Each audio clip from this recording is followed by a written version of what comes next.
यादव समाज के लोग अपने को क्षत्रिय समझा करते हैं, वो अपने को क्षत्रिय साबित करते हैं कि हम क्षत्रिय हैं, क्षत्रियों से कम नहीं बनते हैं। लेकिन अगर यादव लोगों को आज भी अगर होश नहीं हुआ तो याद रखना तुम लोगों को पहले की तरह फिर सताया जाएगा। अरे इतिहास उठा करके देखना है, हमारी जिंदगी है संविधान। अगर मनुवादी लोगों को उनको दो तरफ की फिक्र है, एक तुम्हारे संविधान मिटाने की भी फिक्र है और एक उनको अपना हिंदू राष्ट्र बनाने की भी फिक्र है। वो दो तरफ की चिंता कर रहे हैं और मेरा समाज एक तरफ की फिक्र नहीं कर पा रहा। वो दिन रात सोते नहीं है क्योंकि आप लोगों को वो जल्द से जल्द गुलाम बनाने में लगे हैं। इसलिए मेरे समाज के लोगों, ये मेरा आप लोगों से निवेदन है कि आप ढोंग आडंबर के जाल को छोड़ करके जहां आपको नौकरियां मिलती हैं, अच्छे अच्छे बंगला, अच्छे अच्छे मकानों में रहने का जो तुम्हें आज ये हक अधिकार मिला है, इस संविधान से मिला है, किसी भगवान से नहीं मिला है।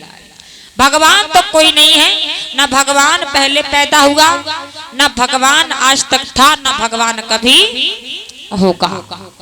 भगवान शब्द एक अंधा है और ढोंगियों पाखंडियों को कमाने खाने का केवल ये धंधा है और कुछ नहीं है दुनिया में। भगवान के भरोसे व्यक्ति रहते, कहां तक समझाएं? इस लड़ाई के लिए संघर्ष, बहुजन के हक अधिकार के लिए संघर्ष मेरा समाज कर रहा है। बाकी सब आज भी ढोंग आडंबर में चल रहे हैं। जो आज हमारे यादव समाज के लोग समझ नहीं पा रहे, आज अपने भी मतभेद में घूम रहे हैं। यादव जाटों कहीं अलग अलग नहीं है, हम एक ही परिवार के सदस्य हैं, हम एक ही परिवार के लोग हैं। लेकिन इन मनुवादी आर्य विदेशी लोगों ने आकर के अपना राज चलाने के लिए हम लोगों में छोटे छोटे टुकड़ों में हम लोगों को बांट के अलग अलग कर दिया। अगर हम सब लोग एक बन के रहते तो ये लोग हमारे भारत देश में राज नहीं कर पाते।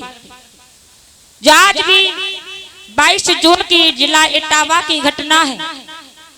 उत्तर प्रदेश में एक जिला पड़ता है, जिला इटावा बकीवर के पास में एक गांव पड़ता है दांदरपुर, जहां पर एक यादव समाज के कथावाचक जो सनातन धर्म की कथा कहते थे, जिनका नाम है मुकुटमणि महाराज, जो ब्राह्मण समाज में अपनी कथा कहने पहुंचे।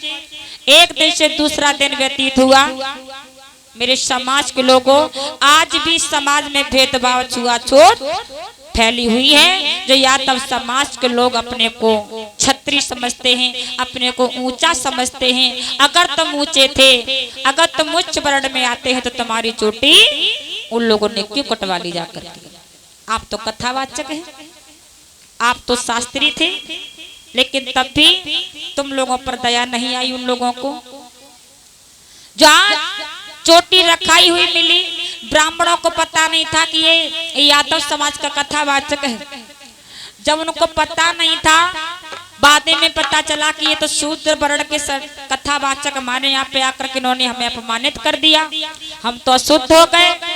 उन ब्राह्मणों ने जाति का नाम सुन करके कथावाचक जी के जबरदस्ती सर मुड़वाया गया, चोटी कटवा दी गई।